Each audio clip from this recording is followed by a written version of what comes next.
소리샵 튜브 시청자 여러분 안녕하세요. 소리샵 튜브 진행자 나나입니다.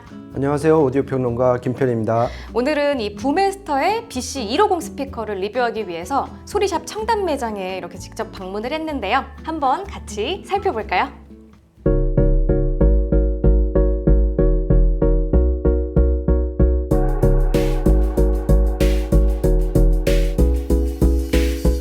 김표님, 저는 부메스터가 이렇게 앰프랑 스피커랑 이렇게 풀세팅 되어 있는 거는 처음 보는데요. 뭔가 이 청음실에 처음 들어올 때부터 존재감에 압도당하는 느낌이 들었거든요. 그렇죠. 네. 일단 가격이 엄청나게 비싸고요. 가격에서부터 압도당하죠. 그리고 보통 이제 프리앰프, 파워앰프 부메스터를 많이 보실 수가 있는데 네. 이렇게 부메스터 스피커까지 한 세트로 있는 거는 이 대한민국에서 여기 아니면은 없을 거예요. 진짜 그럴 것 같아요. 예. 네. 그리고 일단 파워앰프의 일단 포스가 아까 이제 그 나나님이 이제 얘기하셨는데 그리스 네. 파르테논 신전을 닮았잖아요. 신전 건축물처럼 생겼어요. 그렇죠. 네. 그러니까 어떤 이 디자인이라든지 이런 걸 보면은 진짜 전 세계 최고의 럭셔리 브랜드가 아닐까. 네. 이거는 딱 처음 보는 사람도 다 알 수 있을 것 같아요. 네. 아 근데 이 부메스터가 어떤 이름인지 아세요? 어디서 따온 건지 아세요 혹시? 부메스터요? 네. 그러고 보니까 부메스터의 어원에 대해서 생각해 본 적이 없네요. 이게 설립자 이름이에요. 이 부메스터가 1978년에 설립됐는데 네. 그때 디터 부메스터라는 분이 설립을 한 거예요. 자기 이름으로. 그렇죠. 네. 성을 따고서 딱 졌고 지금은 이제 아들이 이제 대를 이어서 아. 예, 그 설립자는 이제 돌아가셨고 아. 그렇게 해서 이제 대를 이어서 지금 독일의 대표적인 오디오 기업으로 완전 자리 잡고 있죠. 이 시스템을 여기서 이렇게 보는 것도 멋진데요. 뭔가 룸에서 단독으로 세팅되어 있는 거를 보면은 뭔가 더 럭셔리하고 멋있을 것 같아요. 그렇죠. 화려하고. 네. 내가 집에 가서 라면 끓여줄게 그래갖고 친구를 데려왔는데 이게 딱 있는 거예요. 어떤 라면일까? 그래갖고 그러면은 자 오디오 좋아하시는 분들은 그런 로망이 있어요. 그러니까 자기가 좋아하는 친구, 지인들 데리고 와갖고 좋은 오디오, 좋은 음악을 들려주고 싶은 로망이 있는데 네. 그 중에서도 이 부메스터는 거기 플러스 알파가 있어요. 아. 그렇죠. 쉽게 그러니까 범접할 수 없는 어떤 넘사벽 이미지가 이 부메스터에는 확실히 있는 것 같아요. 네. 제가 옆에 서 있는데도 진짜 범접할 수 없는, 쉽게 만질 수 없는 그런 존재감이 느껴지는 것 같아요. 그렇죠. 네. 그러니까 오늘 주인공은 스피커잖아요. 제가 직접 만져보고 이렇게 해보니까요. 진짜 단단한 쇳덩어리 같아요. 그리고 그렇죠. 엄청 무거워 보여요. 그렇죠. 네. 이게 개당 몇 킬로 정도 나갈 것 같으세요? 꿈쩍도 안 하는데. 네, 잠깐만요. 조금 움직이긴 하네요. 저랑 같이 만드셔서 그런 것 같은데. 이게 180kg예요. 180kg이요? 저희 몸무게 합쳐도 180은 안 되죠? 네, 안 되죠. 실례지만. 네. 근데 나는 지금 보면 여기 때린 소리하고 이 옆에 때린 소리가 달라요, 그죠? 네. 얘가 좀 더 단단하죠. 얘가 더 단단해요. 예. 그러니까 얘는 지금 알루미늄 거의 다 알루미늄인데 이 측면은 MDF예요. 아. 그리고 알루미늄 뒤쪽에는 스틸 쇠를 붙였어요. 그러니까 이게 공진을 줄이기 위해서 두 가지 다른 재질을 붙여서 쓴다는 게 이 공진 관리의 첫 번째 공식이거든요. 더 강력하게. 그렇죠. 네. 그래서 왜냐면은 스피커 인클로저가 움직이고 진동하고 쓸데없이 공진하면은 원래 유닛이 내는 음을 방해한다는 거잖아요. 네. 그러니까 스피커로서는 완전 꽝이 되는 거죠. 네. 그리고 얘네는 그 안쪽에 붙인 쇠 또 안쪽에다가 댐핑 플라스틱을 또 붙였어요. 그러니까 안에서 발생하는 미세한 진동을 걔가 흡수하게끔. 그러니까 2중, 3중으로 거기다가 또 이 유닛이 있잖아요. 뒤쪽에다가 알루미늄 파이프를 대갖고 이 뒤 인클로저랑 꽉 조여놨어요. 네. 그러니까 거의 꼼짝마 수준으로 만들었기 때문에 얘가 몸무게가 180이나 나가는 거예요. 진짜 꼼짝마 수준으로 만들었네요. 그렇죠. 진짜. 네.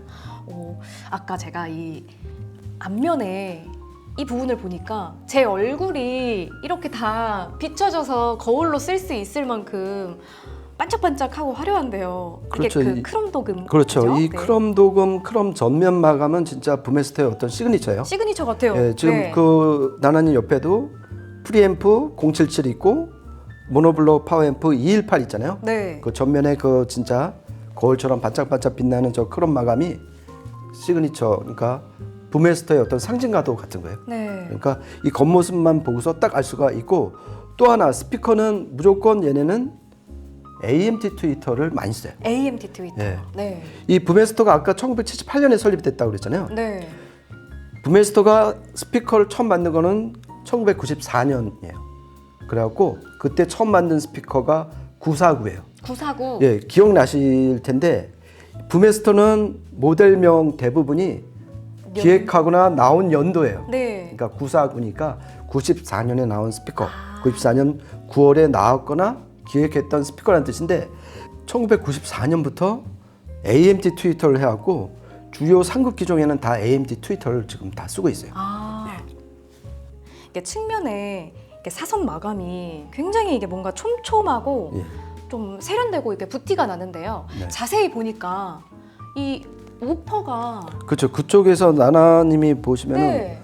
우퍼 대타 큰 게 하나 있을 거예요. 대타 크게 있어요. 예, 320mm, 그러니까 32cm니까 인치로 말하면은 한 12.5, 12.6인치 되는 대우경 우퍼가 그쪽을 향해서 있는 거예요, 안쪽으로. 네. 예. 근데 이게 신기한 게 바깥쪽이 아니라 안쪽에 배치가 되어 있네요. 그렇죠. 그게 일단 궁금하잖아요. 근데 그보다도 더 먼저 드는 궁금증이 왜 보통 여기 이 방에도 이제 많은 스피커들이 있는데 우퍼는 대부분 앞쪽에 다 대부분이 달아요. 그렇죠. 이 앞쪽에 그렇죠. 있는데. 근데 얘네는 아까 그 949 때부터 측면 우퍼를 썼어요. AMT 트위터하고. 그 이유가 뭐냐면은 이 거의 13인치나 되는 우퍼를 이 앞에 달면 어떻게 돼 있어요? 앞면이 좀 뚱뚱해지죠. 그러니까 이게 미관상만의 어떤 이유만이 아니라 음향적으로 이게 넓으면은 앞에가 넓으면은 음을 왜곡시키는 회절 현상이 막 일어나는 거예요. 그러니까 반사되는 면이 많아지니까 음을 왜곡을 시킨다는 거예요. 네. 그래서 그 큰 직경의 우퍼를 옆으로 돌린 거예요. 네. 예, 그런데 왜 바깥쪽에다 안 하고 안쪽에다 했을까? 네. 그 이유는 저거예요. 만약에 바깥쪽에다 했으면은 여기서 소리가 나오니까 이 옆벽과의 거리를 충분히 또 확보를 해야 되는 현실적인 문제가 생겨요. 음향적으로도 문제가 생기고. 그렇겠네요. 그래서 안쪽은 어차피 공간이 확보가 되니까 안쪽에다 돌리고 그것을 통해서 사운드 스테이지를 좀 더 견고하게 만드는 거예요. 그러니까 바깥쪽을 향했을 때보다 좌우 채널의 우퍼가 같은 방향을 향함으로써 스테레오 이미지를 좀 더 견고하게 만든다. 이런 음향적인 계산도 있는 거예요. 그럼 옆에 이렇게 큰 우퍼가 있는데 포트는 어디 있을까요? 그렇죠. 이게 기본적으로 베이스 리플렉스 포트예요. 그러니까 저음을 더 내기 위해서 포트를 뚫어갖고 네. 유닛이 낼 수 있는 저음보다 더 낮은 저음을 내는 그런 설계를 취했는데 얘는 특이하게 포트가 측면에 있어요. 측면에 있어요? 그러니까 제 쪽에 있어요. 그래갖고 자세히 이제 보면은 진짜 큰 포트가 박혀 있는데 얘는 보통 우리가 포트가 앞에 있거나 뒤에 있거나 아니면 오디오 벡터처럼 아니면 밑에 있거나. 네. 근데 얘는 측면에 있어요. 되게 특이하게 측면에 있네요. 예, 제가 개인적으로 측면에 포트가 있는 스피커를 본 적이 있나? 없는 것 같아요. 그래갖고 얘네 주장은 그거예요. 만약에 포트가 앞에 있으면은 어차피 전면 유닛에서 소리가 나오는데 그 포트에서도 결국 소리가 나오는 거잖아요. 네. 소리 서로 겹쳐갖고 이 유닛이 내는 소리를 왜곡을 시킨다. 그리고 뒤에 있으면 어떻게 되겠어요?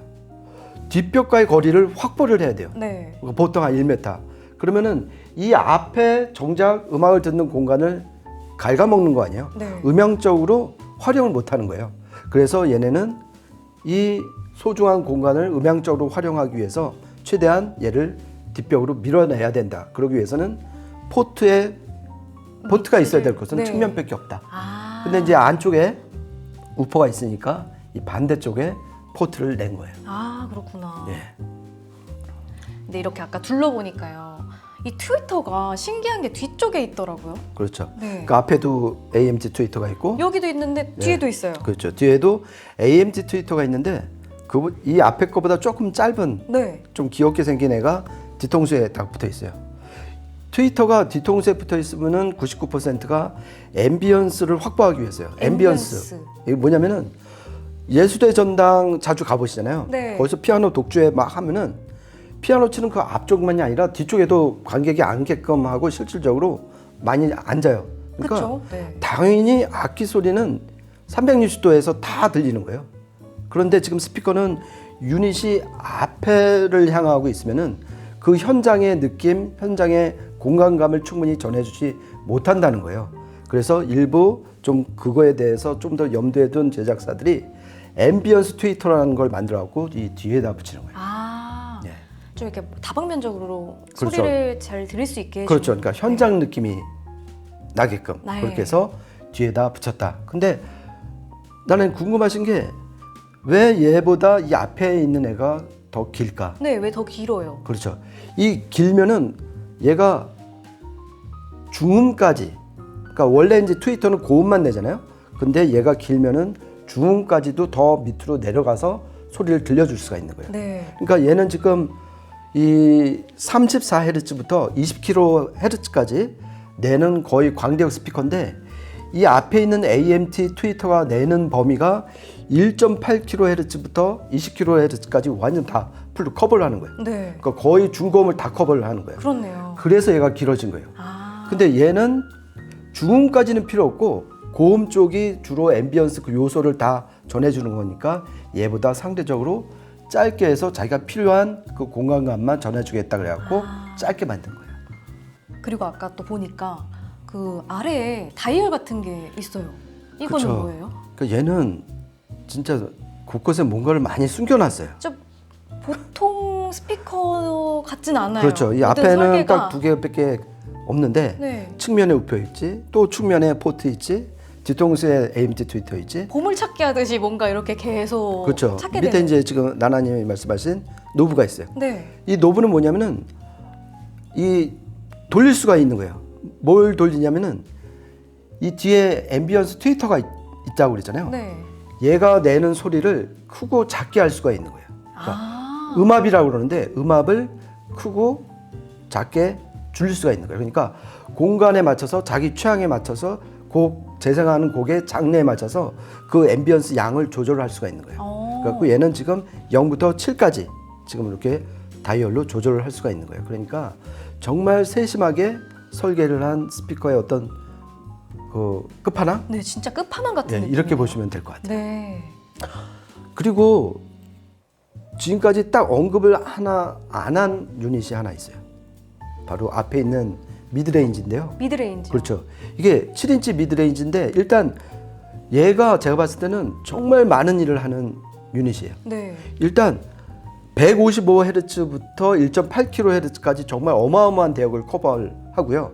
그리고 그러니까 거의 우리 사람이 듣는 저음, 중음, 고음은 거의 다 이 미드레인지가 다 낸다고 보시면 되거든요. 네. 그러니까 저희가 이제 얘를 통해서 BC150을 통해서 듣는 음악의 인상은 사실상 얘가 제공한다고 볼 수가 있는 거예요. 그러니까 얘를 결코 무시하면 안 되는 거죠. 일단 눈길을 끄는 거는 이 AMT 트위터고 측면 우퍼고 뒤에 이제 앰비언스 트위터지만은 기본 골격은 이 7인치 미드레인지가 제공을 한다. 그리고 또 자세히 보시면은 이 가운데 요 뾰족 나온 걸 그때 제가 뭐라고 그랬죠? 페이지 플러그. 그렇죠. 네.